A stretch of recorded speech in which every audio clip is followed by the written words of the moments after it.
Now, of course, as soon as I was getting set up, the wind picked up really bad and the rain started coming down pretty good, so let me put on my rain suit. All right, guys, so this slide, you know, the tech support guys, they wasn't able to really help. You know, they sent them schematics, but the schematics they sent, it doesn't have a legend or a key, so it doesn't really help you out. You know, when you got a pin out and it just says pin 1 JJJ, pin 2 ABC, and you don't have a legend or a key, nothing giving you any voltage or even telling you what it is, like pin 1 JJJ ignition voltage, it doesn't say that. So it's more like a build sheet, like a build schematic for when they're running the wires or whatever. So again, old school, gotta figure it out. I think I'm chasing a ground issue. I'm in this ground circuit, and I just went and found a nice ground, and I'm on these Winnebagos. The white is typically the ground, so I'm just gonna get the meter set up here. And whenever I go from any ground to try to get to this ground for the touchpad, I'm getting an OL. So now I'm saying it's the ground, you know, because it's white, and most of these other white ones that I test are either grounds or opens. And it's using switches for the grounds as far as like proven circuits. Like when you turn this key, it's making a ground. When you press the parking brake, it's making a ground. So I have noticed some high resistance on some of the wires as I've been troubleshooting, which has me going to my battery. Right now I have the batteries off. I guess somebody had a problem with the chassis battery going dead and they put on a battery disconnect. So I have the coach batteries off. I have the chassis battery off via electronic relay. They're not disconnected yet because I'm about to start tracing lines using my ECT, my power probe. I pulled out the probes. So I got my Altel circuit probe, because with this, I can pull that all the way back there and I know I'm getting a good ground. This is gonna be quicker diagnostics. And while I was in here, you know, looking at my batteries to see if there's a breaker or something, but that panel runs off of like 5 volts. It's kind of weird. I noticed, like, I saw a broken wire and it's white. You know, that's going to be the ground. That's a ground bar, because like I said, I was getting heavy resistance. So I want to look at corrosion, and there's heavy corrosion. And let's zoom in. You see that? And then when I went to look at that broken wire, I noticed it's like 2 and then 3. Like, they kind of use one spade connector and stuck 3 wires in it. Not best practice, that's for sure. And you know, I also noticed some other weird stuff happening with this coach. I hit the button on the control panel to test the levels, and the steps move in. Like, that's not supposed to do that.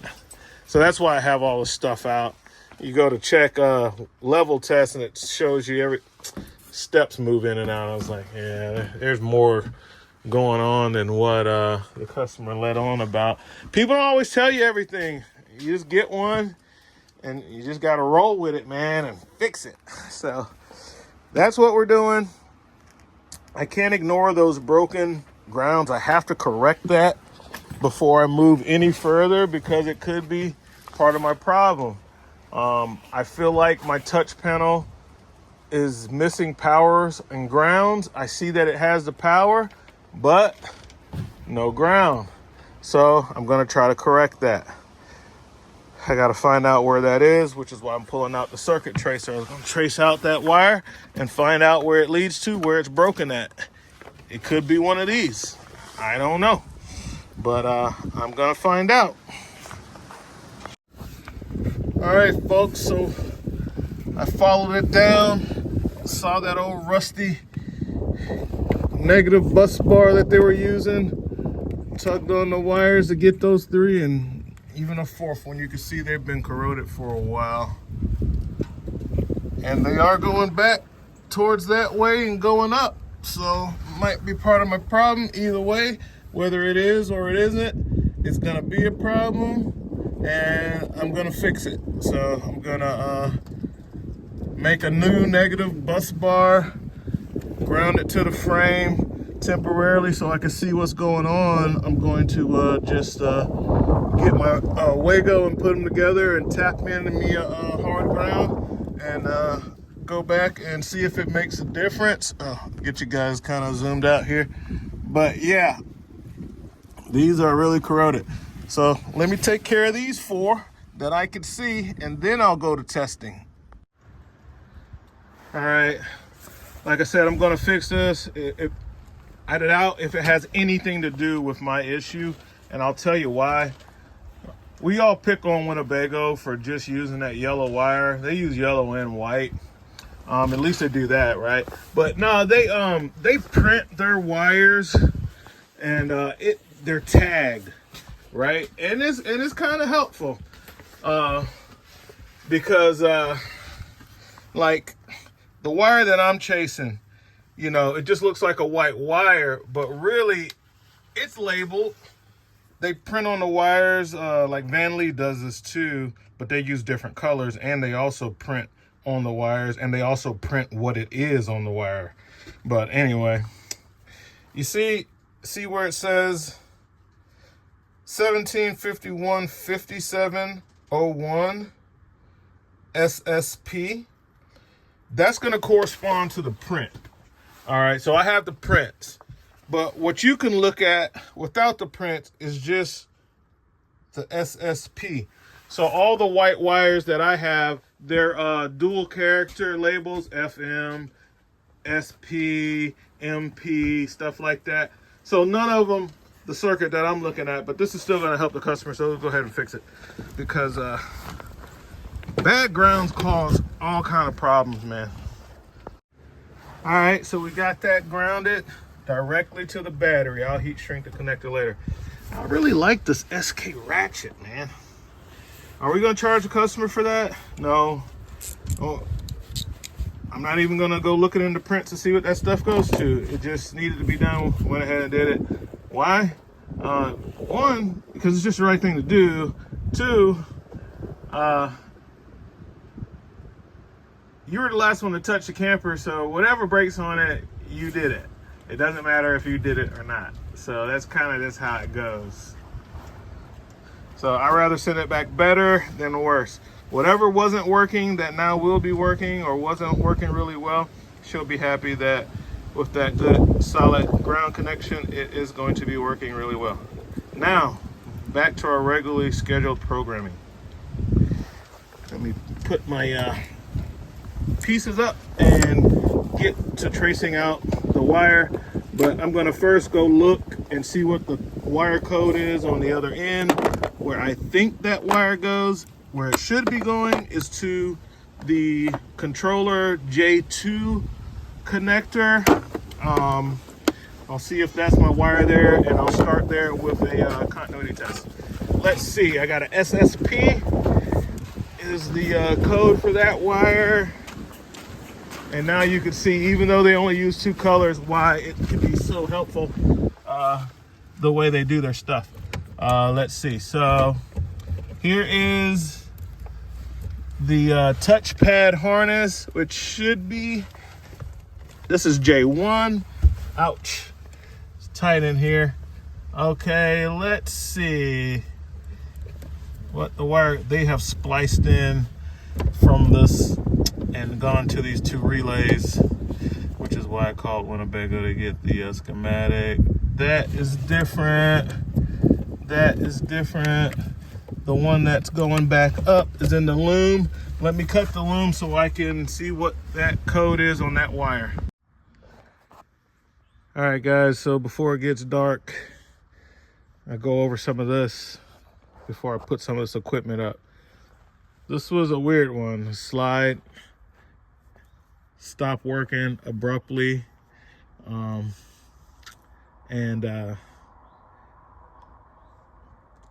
Got on the phone with Lippert and then later with Winnebago, because when working on electronics, like I always say, you need schematics. I need to know where the wires go and come and what should be felt on each wires. Well, they're not real helpful on that. The schematics they provide don't really help you with that. It is what it is. I mean, the Lippert schematics for their controller and whatnot, at least it tells you what each wire does. It does not give you the values. So at the end of the day, I was back to old school. I keep finding myself doing this just like as if I had no help from schematics or anything. And this has led me to what I believe is a solution I hasn't tested yet. But let me show you my steps here. This is a Winnebago. It has a power gear slide. After going over the stuff, what I found with Lippert, they guaranteed me it needed a controller, and it didn't need a controller. It still didn't work. Then the next tech said, "Oh no, that's the touchpad." Well, he sent me one for free. You know, he was like, "Oh nah, the guy shouldn't have told you that. It's the touchpad. The touchpad's not powering up at all." So he sent the free touchpad. That wasn't it. So now I'm back to like, okay, it's the wiring. I need to trace out the wiring, and I have my ECT transmitter. Remember, I did a video on this, guys, why this is such an accurate tracer. I have this hooked up to the battery. The main wire that I'm chasing down is based on, which was helpful, the Lippert schematics. I was able to find out that pin 10 is my power to the switch panel. So I'm going to start there because I'm not getting, even though I have voltage at the switch panel, it's not powering up. So I decided to go with this first. So I went here, hooked up. I totally disconnect the batteries when I'm tracing wires. So it will still work, but I think it works better when you remove all power from the circuit. I had the battery disconnect off, but it's an electronic battery disconnect, so I didn't trust it. So I disconnect the ground, because I don't want any interference in the signal. I want a nice clean signal. Now, in conjunction with the ECT 3000, I'm using my Autel probe, and the Autel power probe, the Autel one, it does match up with the connectors, so I'm using the extension from the Autel to make the ECT longer. So we got that there. I went under the vehicle, traced out using the receiver that comes with that under the vehicle. Got to motor 1 up here at the front. I got a hit, you know, so I saw the line there, note it down, and I'll show you all my notes later. So motor 1 is like underneath this seat, and it was hitting there with the transmitter, this transmitter here. I just turned the sensitivity up really high, and so under the coach, I was getting a beep. It goes like that. And then I came inside the coach, and I remember this is right on top of the motor. Plus, when me and the customer was looking for everything, I remember her saying that it's another bundle of those yellow wires under the dinette. So after I got the hit underneath, came up here, and sure enough, there are wires up here. and I got another hit. So at that point, you know, I keep getting a hit from the beginning here. All right. So I'm like, okay, so this is a wire that I was also had on my radar, SSP. This is where the Winnebago schematics, they can help you. They're not gonna do it for you.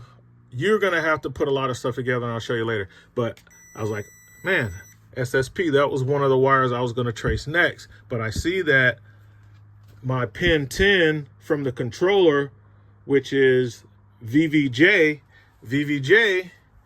is sounding off on SSP, which is coming into my control panel here. Okay. So this is where the power probe helps you out.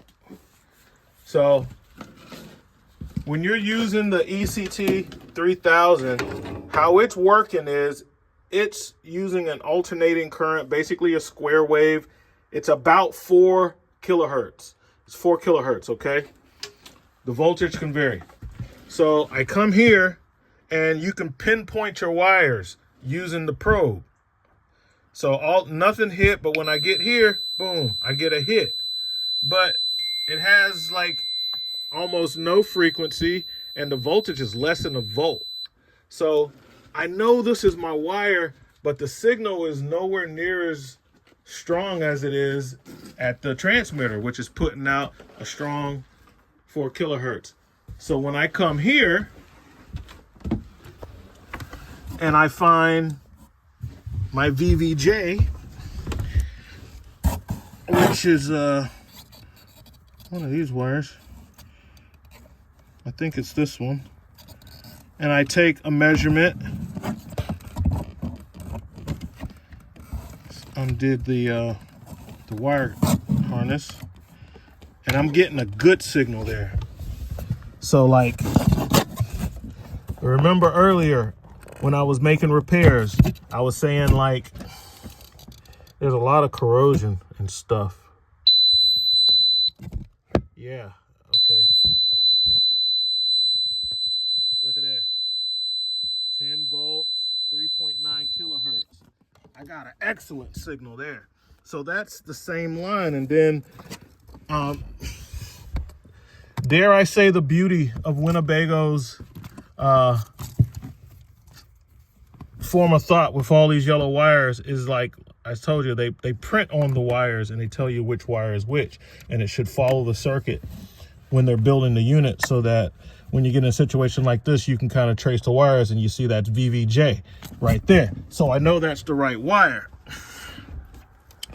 So now notice that this wire is in the slide. It's coming through the floor. Let's get this back connected. This connector needs some work too. Sorry about that, guys. I'm trying to connect this back together. So I'm looking and I'm like, this is going up the wall. This is like literally going up the wall. So I need to pull out my toners again. Got the ECT, got the signal up, the sensitivity up really high.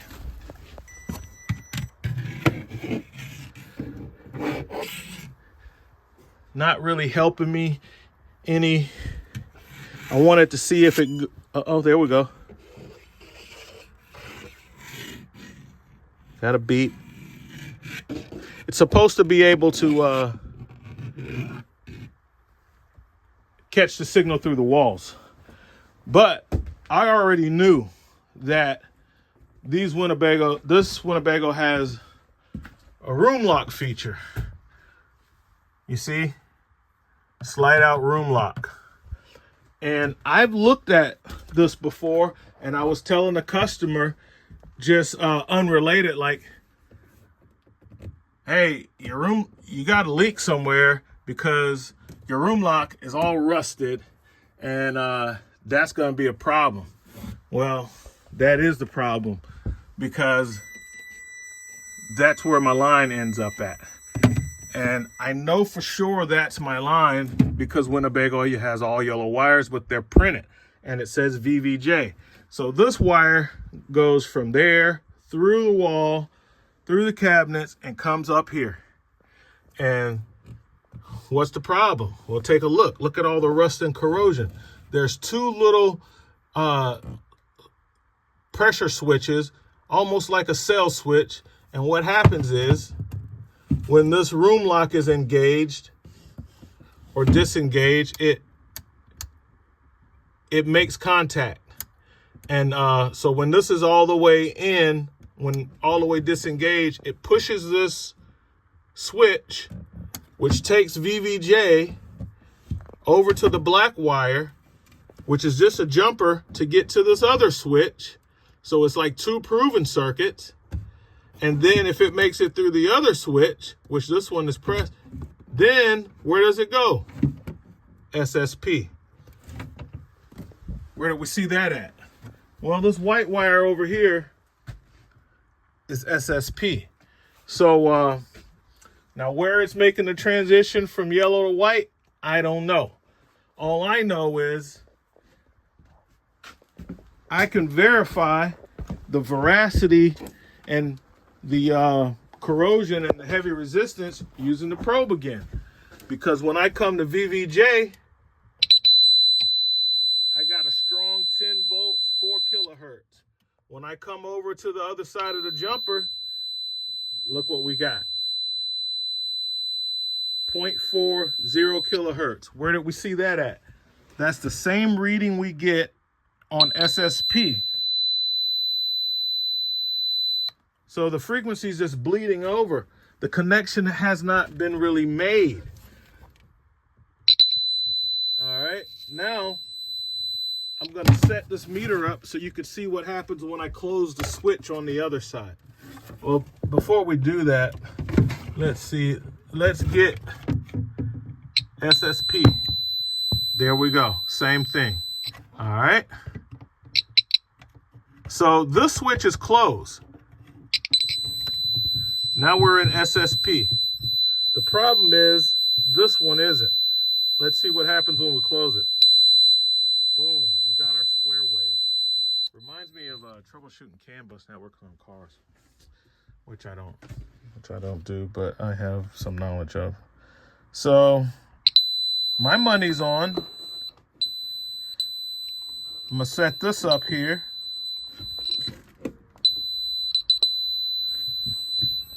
Now I'm going to hit the switch and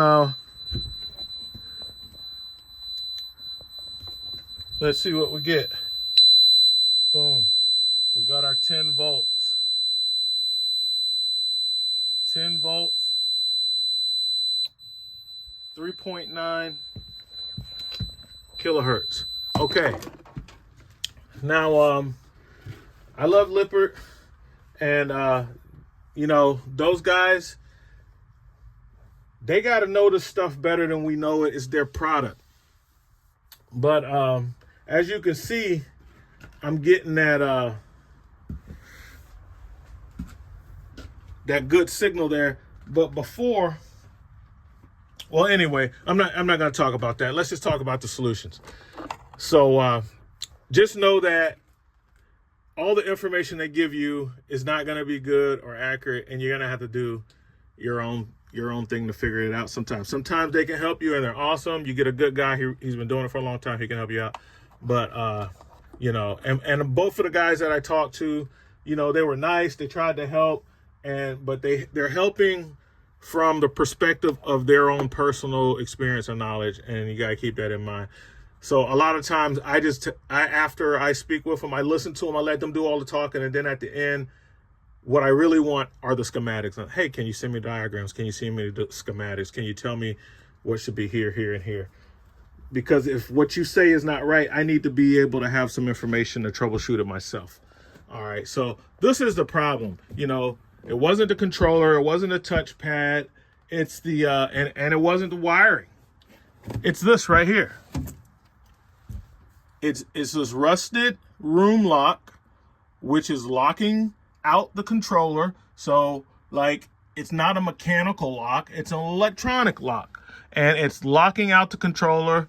Because it's so rusty, it's not fully extending, you know, like this little motor, which is probably, you know, it's covered in corrosion, is not pulling that thing all the way. So if I take these two wires and connect them together, it's like this room lock doesn't exist, okay? And this thing should work. So give me a second. Let me put it all back together, connect the controller and everything, and let's see if we're in business. All right, guys, so this is the other part of the puzzle. I recommend that you get schematics before you work on electronics. It saves you a lot of trouble. Spend some time at the desk and just know what you're looking at, know what you're looking for. So before I do the work, I look at the schematics, and that's one of the main reasons for me calling into, you know, the manufacturer or the Lippert, whoever makes the component. I'm wanting them to send me this stuff. So from Lippert, I receive this and this, you know, so I got some paperwork on the actual system. You see, I've been marking it up as I've been troubleshooting. I've been marking my values, and I'll give you a little close-up on it. And then from Winnebago, this is their print, and so that's all they were able to give. I don't think that they can like do anything beyond like really basic troubleshooting, but it doesn't matter because we're the techs. We have the skill set. We just need access to the information that they have access to. So once we get these prints in hand, we can compile the data and end up with something like this, which is just a notepad from my phone. So I took the information from what I can see on my meter and compiled that with the print from Lippert, cross-reference that and compile that with the print from Winnebago, and I end up with this. So now I know what I have on each pin, what each pin is, what each pin does. So just one or the other wouldn't help me do that. And I know the identification of each wire. All right, so let's take a look at what we have here. I'll grab a chair, sit down, and this is a big part of the diagnostic process. So when you're mobile, you know, I keep an iPad in the truck so I can have a big screen to pull this stuff up on when I call out in the field. So on the Power Gear print, okay, this is a print of the controller. So I know that everything's good on A and D, which is gonna be the power connector. Everything's good there, that checked out. The motor connector, everything's good there pretty much. You can't tell because the room's not working, so you can't actually see the power passing through, but I checked the motors independently with a separate battery. So I know that the wire run is good, okay? And then we have detail C, which is the sensor connector and what those do, and B. So this print, guys, this print is very helpful because it identifies the wire. They only give you the voltage for the motors, which is like, okay, yeah, we know that. But it tells you what each wire is so you can find something to focus on. So what I'm focusing on is the touchpad because I seem to not be getting a response from the touchpad. So here we go. I got my pin out. There's my Molex connector. And this is the very important information that I need, which is what each pin does. Okay. All right. So I have that information. I'm keeping a mental note of that, and I'm writing stuff down. So I'm making my notepad, and I'm keep editing my notepad as I get more information. So I write that down, and I look at the Winnebago print, and basically, you know, you're gonna spend a little time looking at this print. As you can see, I'll just kind of let you see what their print looks like.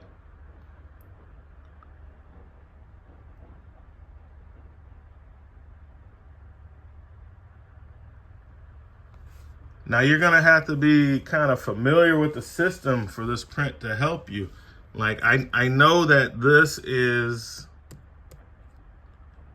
the sensor connector for motor 1. So it doesn't tell you that. That's why, you know, if Winnebago's print kind of did like this print does, it would be so awesome. But it's just telling you, like, here's a connector, here are the wires, and this is overall what it's on. You know, left front slide out ram. Okay, and then it's giving you the identification for the wires. GGK, GGM, GGL. And that's pretty much how the whole print goes, okay? So to make it easy, what I've done is I pointed out the parts that we are actually probing and testing.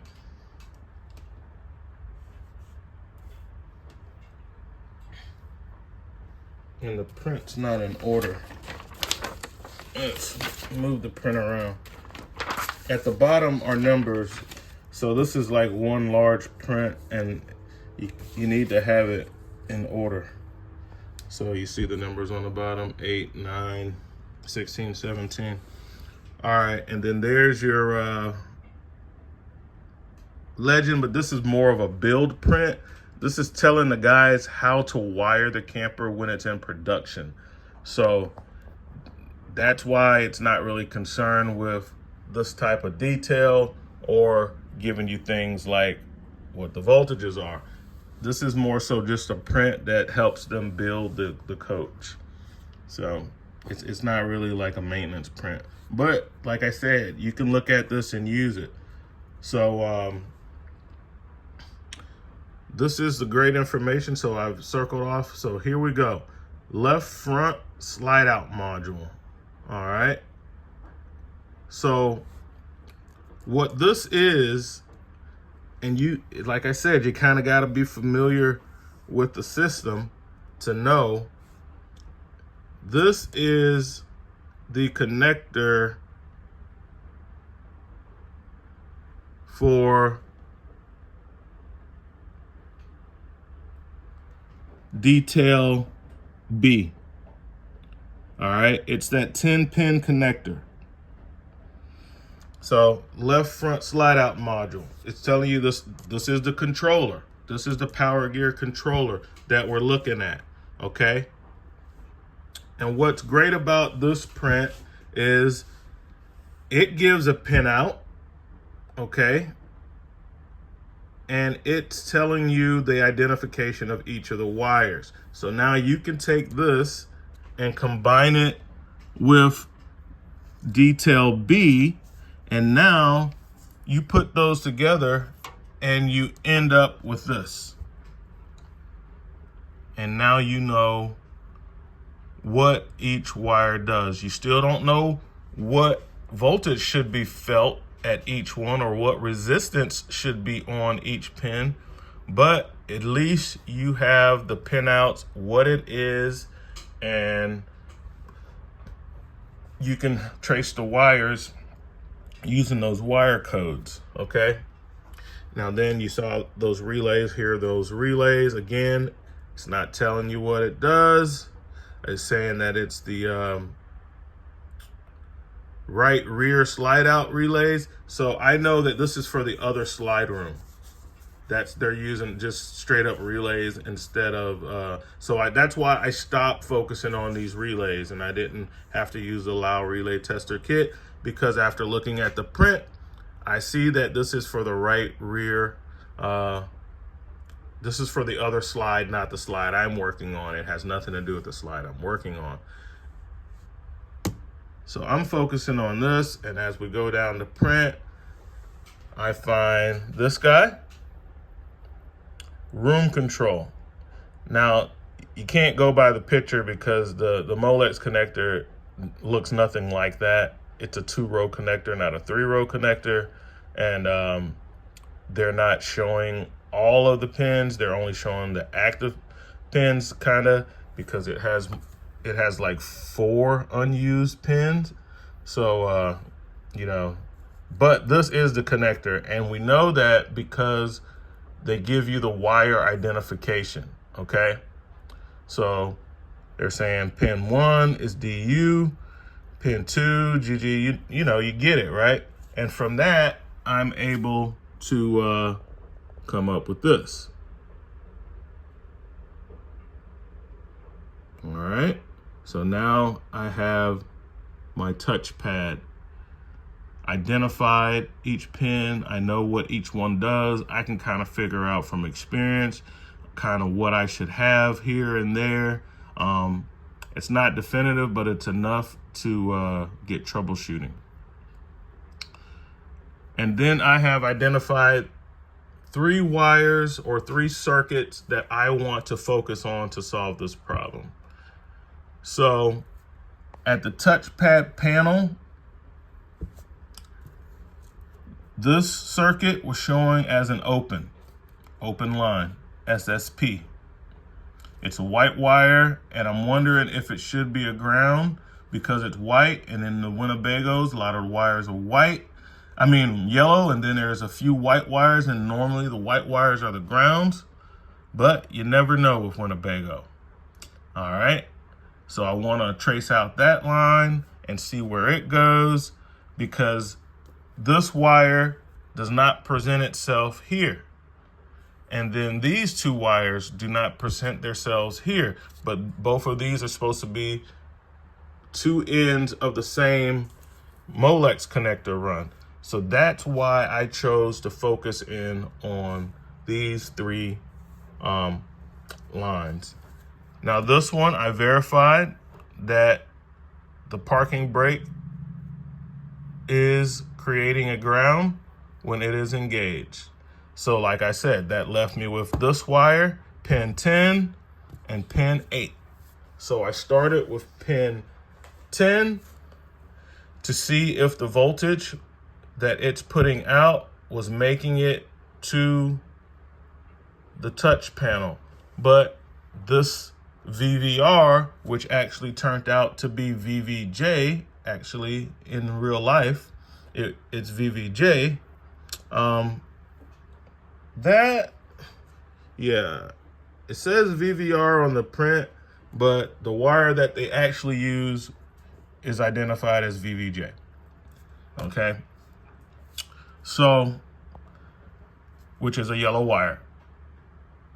So now I'm just focusing on VVJ and SSP. SSP is at the touchpad here. VVJ is at the controller there. All right. And when I was fixing the broken wires underneath that I saw, just while I was just troubleshooting, I found those on the print here, and these are supposed to be grounds, and I went ahead and repaired those. It has nothing to do with my issue, but it does make something work in the coach, and the customer be happy to have those things working, whatever they are. All right, so this is just showing you guys, like, this is the behind the scenes work that I do, looking at prints, looking at the documentation before I get to, there's my rougher draft of the same thing. This is my progression of thought as I'm working on this stuff. I am using the prints. You have to. especially on a hard, tough one, and things are not going. I'll try to do it just off of basic knowledge and experience, and for the first 5 to 15 minutes, if nothing's shaking out, then I'm calling for the prints. I just know to do that right off the bat. Don't even waste time, just call for the prints. And they might even give you some extra tips because they get a lot of calls. They can say, oh yeah, we get this call all the time. You need to focus on this area. So that's where they're good, because they have a database of information. They take millions of calls, so they have access to common issues that is not public, that they don't publicize. So it's not like they're gonna put this on the company website like, oh yeah, if you buy Winnebago Vista, this is a common prop. They're not gonna do that. But when you call in for technical support, you can ask them, and you can kind of get that kind of information. So at the end of the day, all of this work boiled down to finding 2 circuits to focus in on, SSP and VVR. And so now we'll go back to the video, and I'll show you how I use my tools to follow those 2 circuits. But I wanted to come back. I've already done it. This is the next day, but I thought it'd be helpful to show you the steps before, because YouTube videos, people always show after they figured it all out, and they don't tell you everything that happened behind the scenes. So I'm letting you know this is what happened behind the scenes. It's not like I just walked out there and just oh yeah, I need to check this. No, I did some research and some work first. All right, guys. So here we are, very confident this is gonna work. Got it connected together. I got the coach running. I got this kind of loosely put in here. Turn the switch on, and room goes out, room goes in. It'd be nice if they would give us some lights showing that this thing is working. You can't tell until you press a button. So there you have it. A leak, heavy moisture or something. There's some moisture getting in here, probably a leak on the slide room. It looks like bonnet walls, so it's probably a bonnet roof. I have to take this thing out and take a look at the roof tomorrow. But at least I got this thing sorted out. Customer's been super patient. I've been out a couple of times, once to Diag, once to replace the motor, and then on the day that the controller didn't work, I just had to bring it here so I could spend time with it and just do my style of electrical diagnostics. And now we got a fix.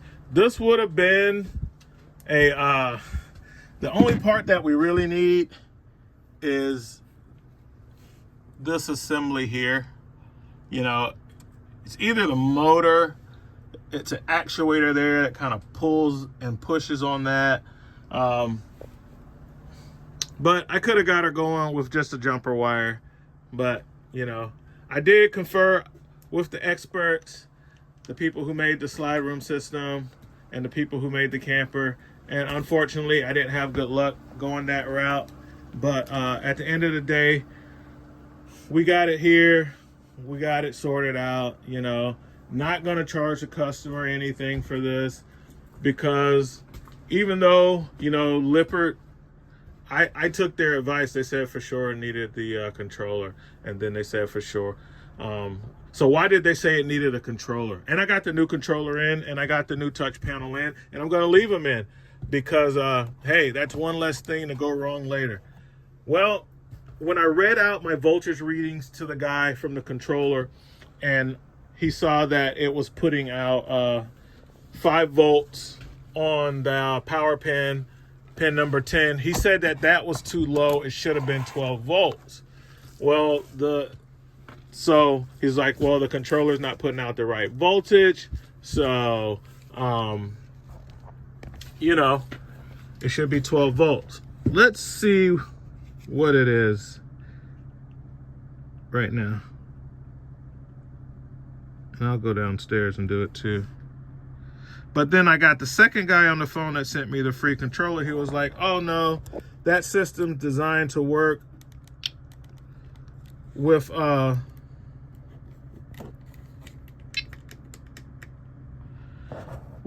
volts. And that second guy is right, because it is working off of 5 volts. There is no 12 volts on this thing. It's 5 volts on everything. They're using 5 volt reference system, 5 volts to power the LEDs, 5 volts, 5 volts, 5 volts. Okay. On the frequency, it hits 10 volts, as we saw here. But you can see here, coming through this wire that I made my jumper, it is 5 volts. But when you take the positive rotation on the sign and the negative, it gives you 10 volts. That's how they're getting the 10 volts or whatever. So nevertheless, the guy sent the free controller, but it really was just a bad room lock system that's all rusted up. And I'll be honest, when I first looked at the room lock, I thought it was a mechanical lock, not an electronic lock. And I disregarded it from my first visit because of that.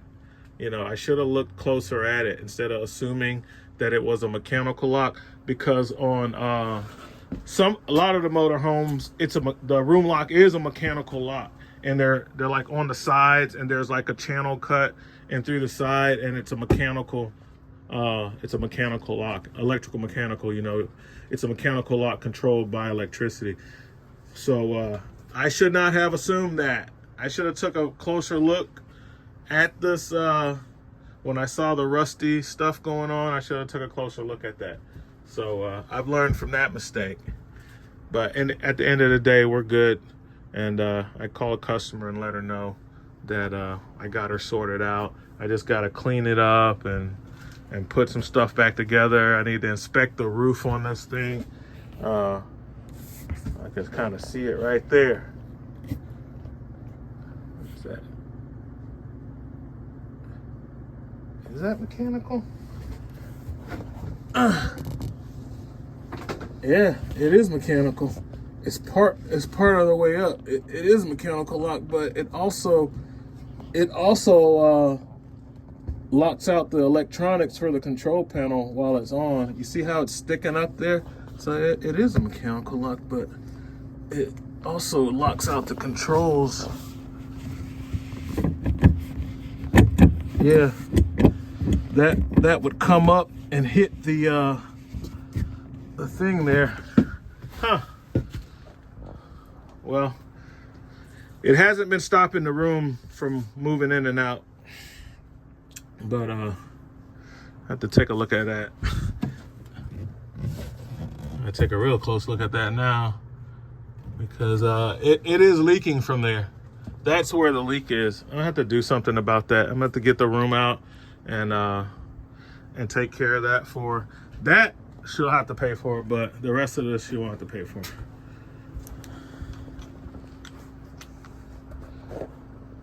Let me get my tools up, guys. But I hope you guys see and understand why the combination of this ECT, this guy right here, this tool, and this Power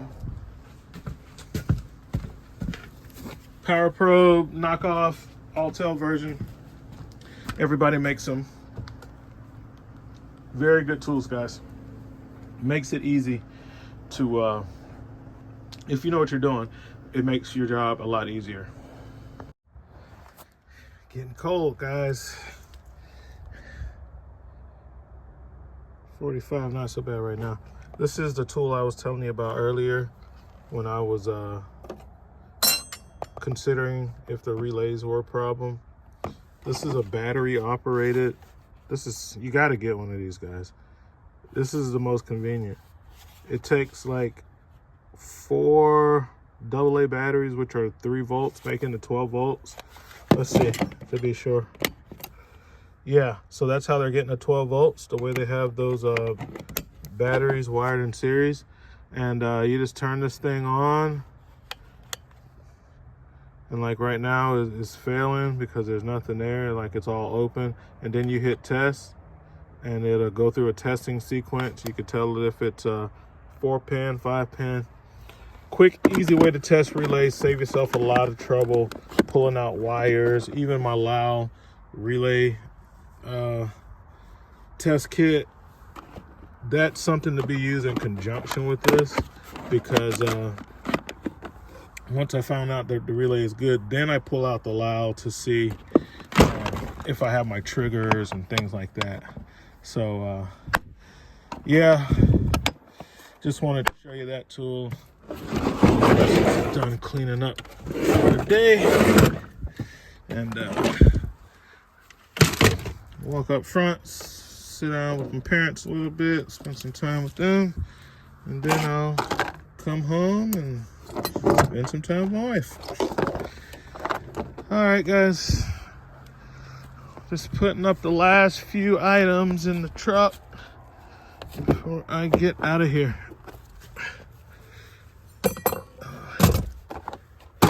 Yeah.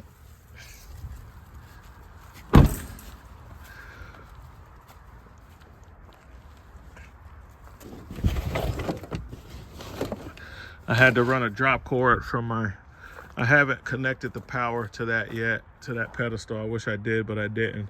I chose to do some other things today that I'm glad I got done.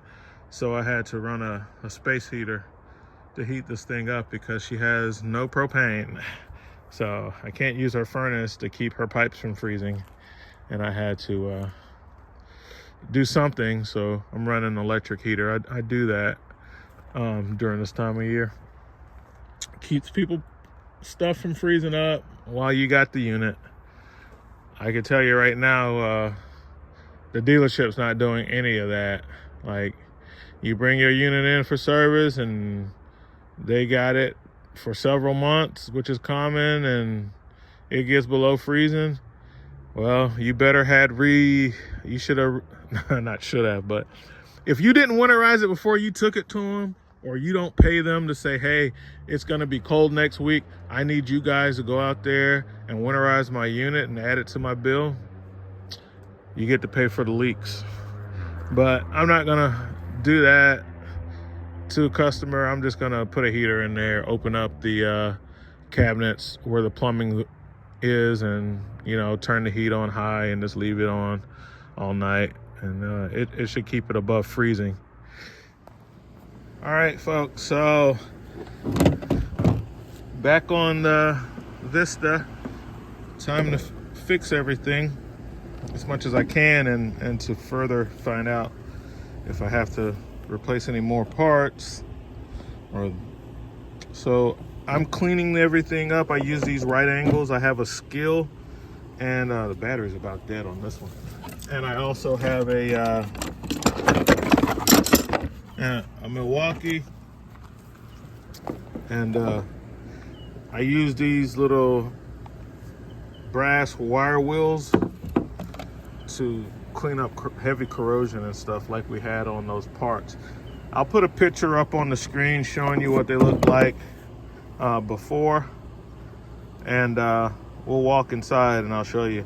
I also have a little brake parts cleaner after I get it, just to get all the little dust and particles off, and then my power lube after it's all cleaned up. I spray it down with the power lube. So let's take a walk inside. Take a look at what we have. Oh, I need that Milwaukee so that I can put the screws, put this thing back together.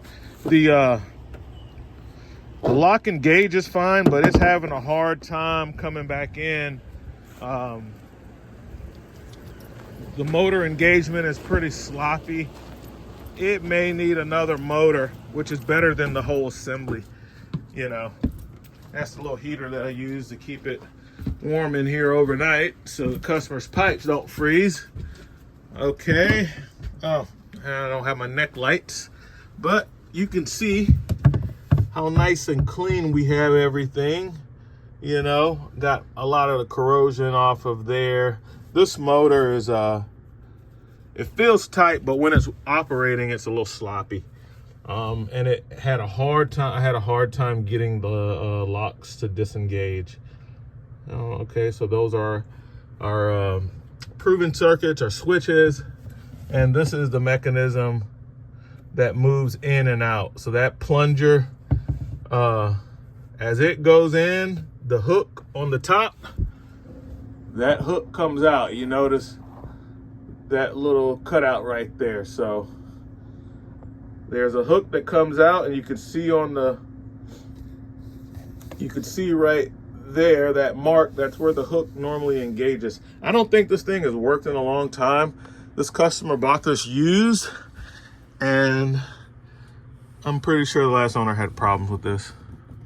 So, but my thing, I was just showing you like how clean we got it. Got all the rust off so that it can, you know, retract. Now this is more of a, like a worm gear. It's like a screw. As you move it in and out, it's using a screw to do that. So, but yeah, this thing is a problem. This looks like, let me get out my little Coast light. A new addition to the pocket, an old one that I found while cleaning up, and I bought it back out. It has a light on the side, in the front, and then it also has the red light. Let's use the red light. Not so bright on the camera that overpowers the camera. All right, so yeah, so this is just like a rubber boot that's protecting the rest of the shaft and the like the little gearbox. And then this shaft, when you hold down the button, it goes out. This isn't just an on-off. You have to hold down the button for several seconds to make this work. And I'll do it a little bit so you can kind of see how it works. So we're gonna, so that's the mechanism. Then it has that washer that's kind of serving as a spacer, as a set point. And then to unlock the room, okay, and you can see, I don't know if you see the motor jumping around a bit, but yeah, that's what we got going on. When this thing goes all the way out, it kind of hangs up, and that could have something to do with the mechanism up top, because but I've lubed and cleaned it all up. But since I had a very hard time getting this lock to retract, I'm not gonna re-engage it so the customer can use this unit. So this is an additional safety feature. This is a rack and pinion slide system. So, you know, I think there's a low possibility of this swinging out while she's using it, even without the room lock. The travel locks are a great added safety benefit. Maybe they had some issues in the past of some type of failure underneath, and they went with these. Proof positive of that, not telling anybody to operate it without it, because they put it in here for a reason. But this has never worked for her.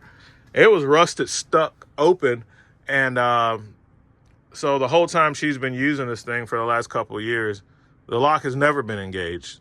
So, you know, and she's never had a problem with the room drifting in or out. But if you are having a problem with room drifting in and out, that's why the lock is there. And let me go ahead and turn off the slide room. Just wanted to show you guys that, and I could shut off the motor. So, and the other room doesn't even have one of those locks.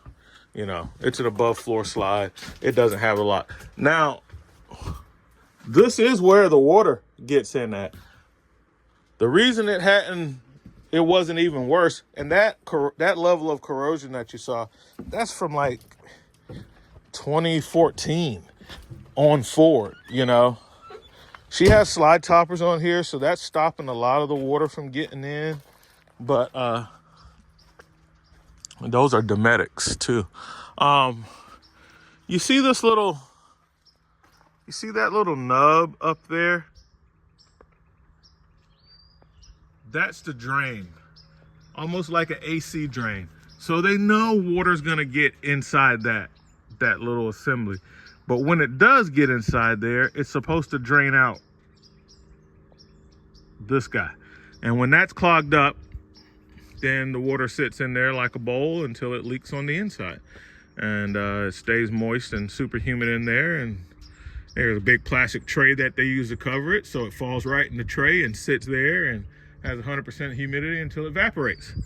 And it rusts out those components. So that's kind of the deal with that. So I'll get my ladder and get a piece of wire and run through there and unclog that drain from the outside in.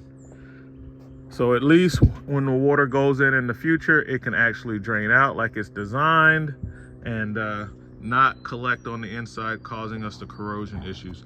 Now the damage that's been done has been done. I cleaned it up. I haven't tried it again since I have cleaned and lubed, because it was so hard and I literally had to like shake and jiggle the motor to get it to catch to bring that lock back down. So I'm not gonna mess with it anymore, because like I said, it was stuck the whole time. Now it will move, but it gets stuck on the, after it's all the way engaged, the thing gets stuck, and I'm not gonna mess with it because she's been using it like this for 2 years. So sometimes you gotta leave well enough alone, and I don't want to get into something the customer don't want to pay for. So I'll ask her and I'll let her know what's going on, and then she'll make the call whether she wants it repaired or not. Considering that she's been using it like that for 2 years, I don't know.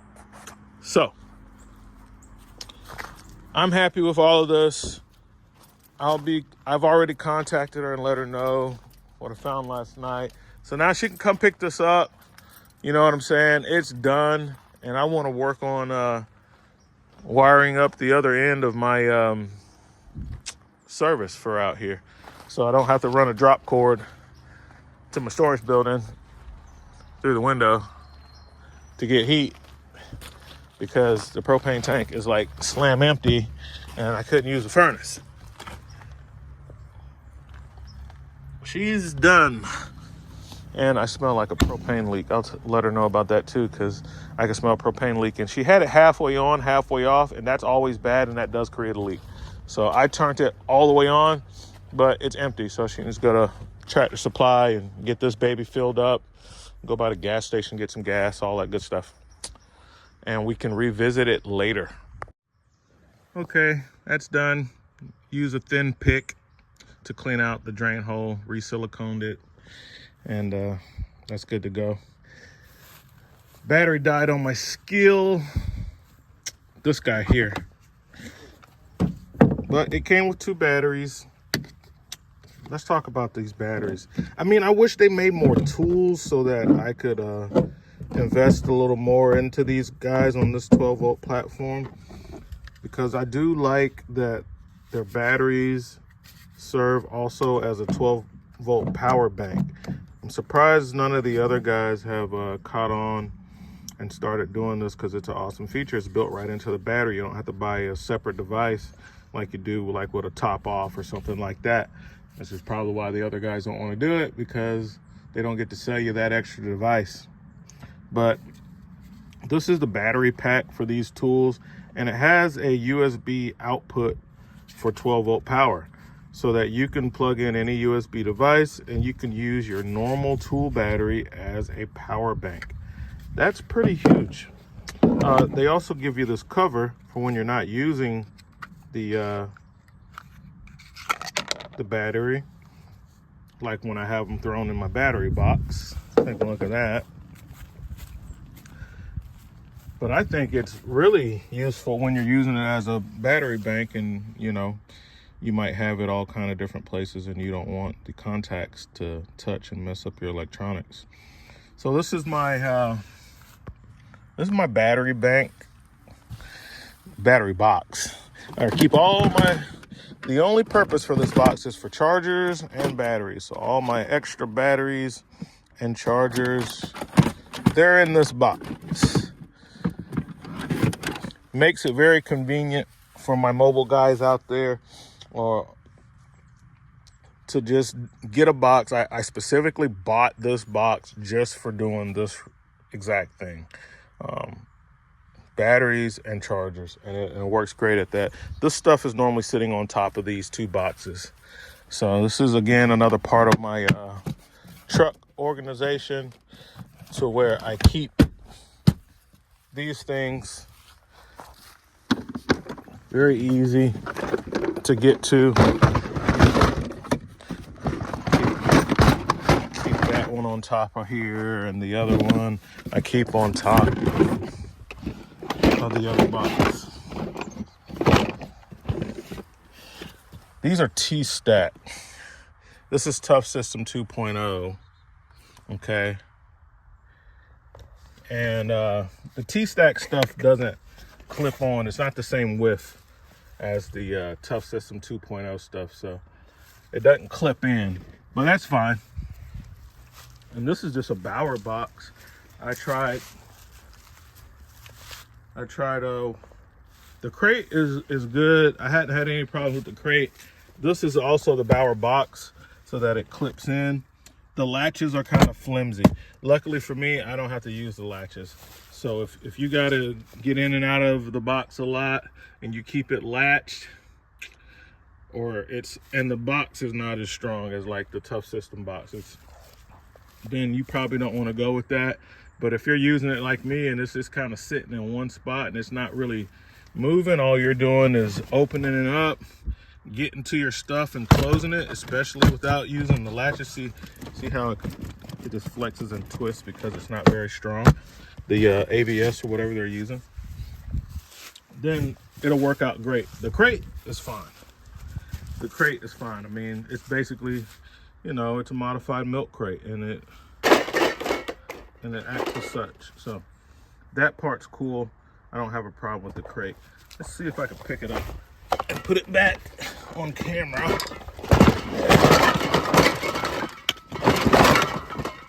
And then these open.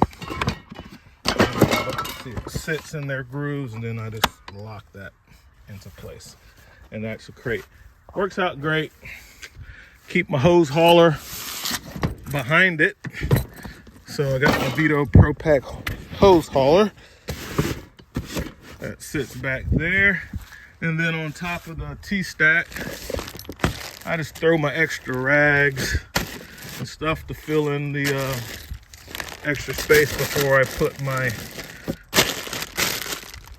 Makita bag, which is sole purpose of this bag is to hold my different drill bits and stuff. That need to be in there. There we go.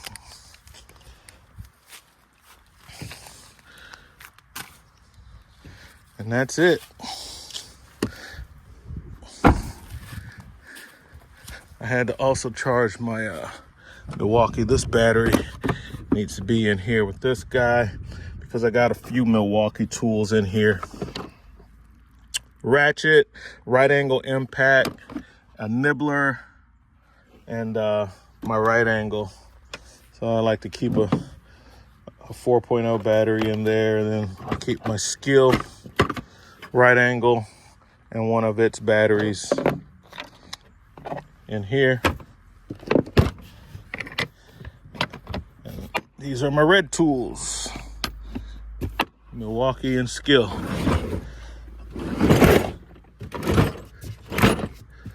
Oh, I see what's keeping that.